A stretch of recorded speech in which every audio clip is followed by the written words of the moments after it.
Уважаеми зрители, както ви обещах, ще си говорим за гешталт терапия. В студиото вече са Ирина Кирякова и Стоян Кузманов, които са психотерапевти. Здравейте и добре дошли. Здравейте. Здравейте. Благодарим за поканата. И аз ви благодаря, че сте наши гости днес.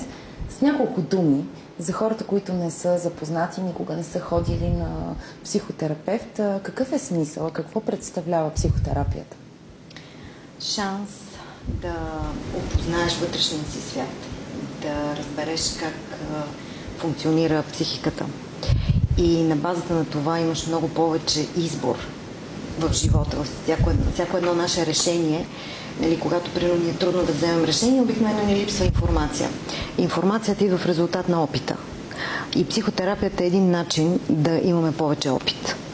В една относително защитена среда ние даваме шанс човек да преживее нещо, да има опит, така че след това да направи по-осъзнати и по-добър избор.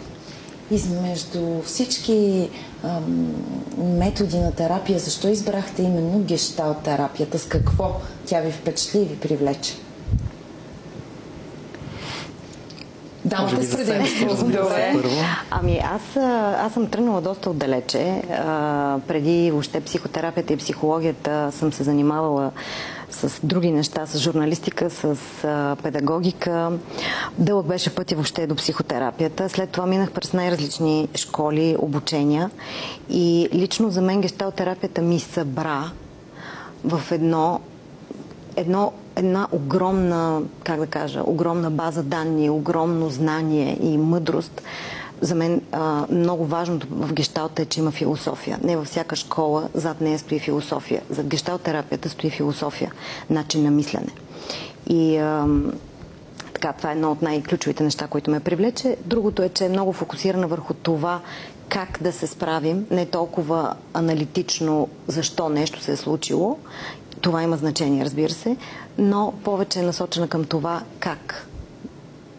Стояне при вас? При мен много се препокрива това с философията, за което спомена Иринка, тъй като гешталтерапията не е просто терапия. Тя е процес дълбинен, преживелищен, който наистина ни дава възможност да опознаем и най-така закътаните кътчета от нашия вътрешен свят и по този начин да бъдем много по-пълноценни в живота си като цяло. За да стане по-ясно за зрителите ни, какво точно представлява? С някакви примери. Значи, може би първо трябваше нещо важно да кажем, че гешталт означава форма, завършена цялост. Ако погледнем здравето на всички нива, здравето е интеграция. Тоест, съчетаване на различията, съчетаване на полярностите, съчетаване на всички наши роли и аспекти, които имаме. Колкото сме по-заедно вътре в себе си, толкова сме по-здрави. Нали, както и клетките ни. Когато работят в синхрон за цялото работи добре. И в психиката е същото. И повечето трудности, проблеми до симптоми вече и болести идват от разцепване, от части от нас, които са отделени, които по някаква причина не искаме да припознаем, с които не искаме да се свържем или които въобще сме забравили, че съществуват. И така, психотерапията и гешталтерапията определено е един начин, в който ние да съберем себе си, да седнем на кръглата маса с всички наши аспекти и да си говорим приятелски, ако е възможно. Това е най-добрата метафора, която имам аз за този процес. Да. Един ваш колега, си спомням, беше дал като пример, че понякога сме много крайни, колебайки се в решенията си, например, да остана ли на работа, тази работа харесва ли ми или да напусна. Това са двете крайности. И много често хората в много сфери живеят в тези колебания, противоречия, вътрешни раздирания. В идеята, че трябва да разделят и че трябва да изберат или едното, или другото. А те са две полярности. А всъщност здравето е точно в способността ни да съчетаем нещата. И всъщност това не е невъзможно. Много е възможно да се съчетават на пръв поглед противоречиви неща. Стига човек да опознае достатъчно, именно както казах, вътрешните си процеси, историята си, как функционира. Тогава намираме място за всичко. Това е като да си подредите гардероба. Нали? Като го подредите, изведнъж се оказва, че има много място. За какви психоемоционални проблеми помага гешталтерапията? Гешталтерапията работи в много насоки. Тя е полезна както за справяне с тревожности, с така нашумялите напоследък панически атаки, с стреса. Това да се справим с депресии, абсолютно. Нарушения в съня. Страх, фобии, абсолютно, да. Изключително работеща е в тази насока. Може би едно много ценно нещо, специфично за гешталтерапията, във времето, в което живеем в момента, е, че тя ни помага да си вземем въздух и да спрем за момент и да останем в настоящето.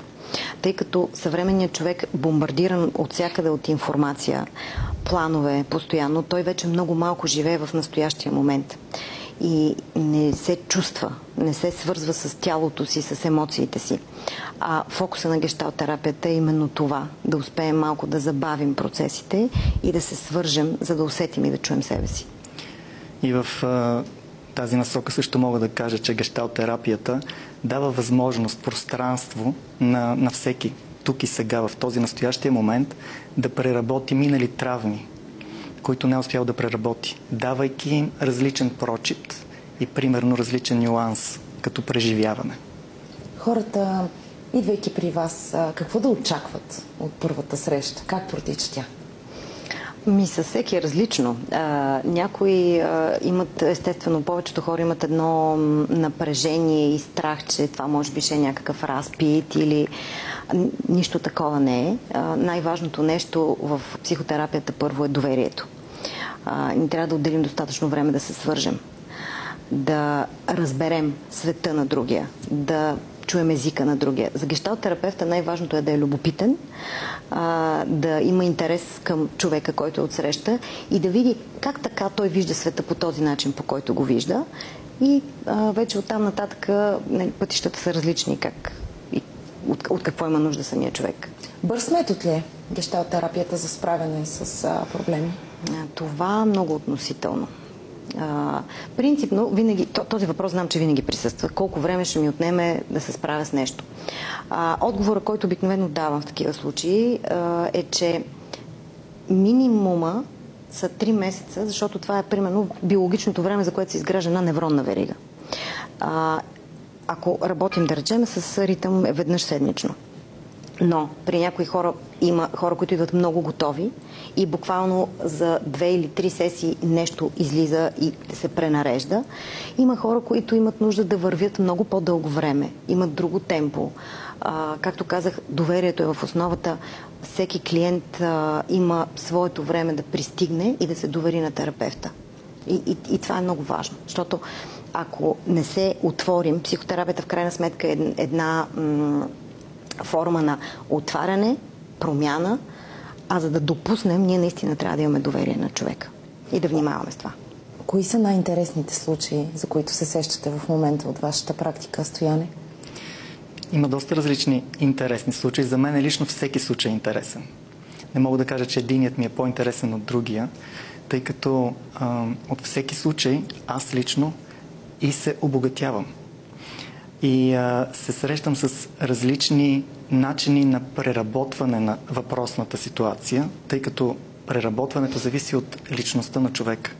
Всеки клиент, независимо откъде идва с една тема, да речеме фобия от нещо. Но неговото справяне е по различен начин, защото има различна опитност зад гърба си. И се докосва до различни ресурси, които на него ще му бъдат полезни, за да се справи с фобията си, да речем. А на вас персонално помогна ли ви гешталтерапията? Изключително много. Гешталтерапията е не само терапия, която работи с теми, които са травматични или проблемни. Тя е терапия, която помага на човек да израсне, да се себеусъвършенства и да изгради себе си като личност, осъзната, пълноценна и завършена. Това може да звучи като клише, но гешталтерапията е едно цяло на тяло, ум и разум. Моята мечта е всъщност в един момент да работиме много повече в посока на развитието, а не на терапията. Тоест, не толкова да се стремим да компенсираме вече нещо, което е излязло от релси или е пред счупване, или пък се е счупило, колкото да разширяваме границите си и възможностите си. Това е възможно.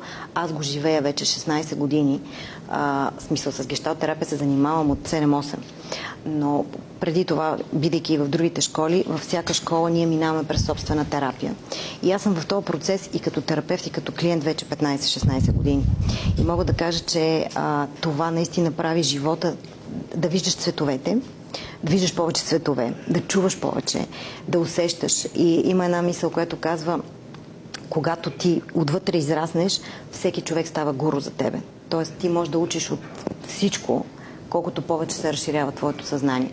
И това е така, дай Боже, повече в тази посока да отиват нещата. За деца подходяща ли е гешталтерапията и от каква възраст нататък може да се работи с детето? Гешталтерапията е подходяща и за деца и тя има направление такова. Гешталт игрова терапия за деца. Това е съвсем различно от обучение, през което всеки терапевт трябва да мине, за да може да работи с деца. Така че има и такава насоченост, която е доста ефективна, и това идва от един от основните механизми, които се използват в гешталтерапията, и това са експериментите и игрите, специално при децата. И при възрастните. И при възрастните понякога също много, много добре работят. Добре, на финала на нашия разговор важно е да кажем на зрителите ни кога ще се проведе обучението в Пловдив, което ви предстои. В началото на септември, първия уикенд на септември, ще направим втората група, първите 7 гешталтерапията. Това не е обучението за психотерапевти, трябва това да го изясниме. Ние в момента имаме 6-ти випуск, който започна към Български институт по гешталтерапия. А това обучение, което ние водиме и което Български институт по гешталтерапия организира с възможност да достигне това знание до повече места, защото всички школи обикновено са съсредоточени в големите градове, София, Варна.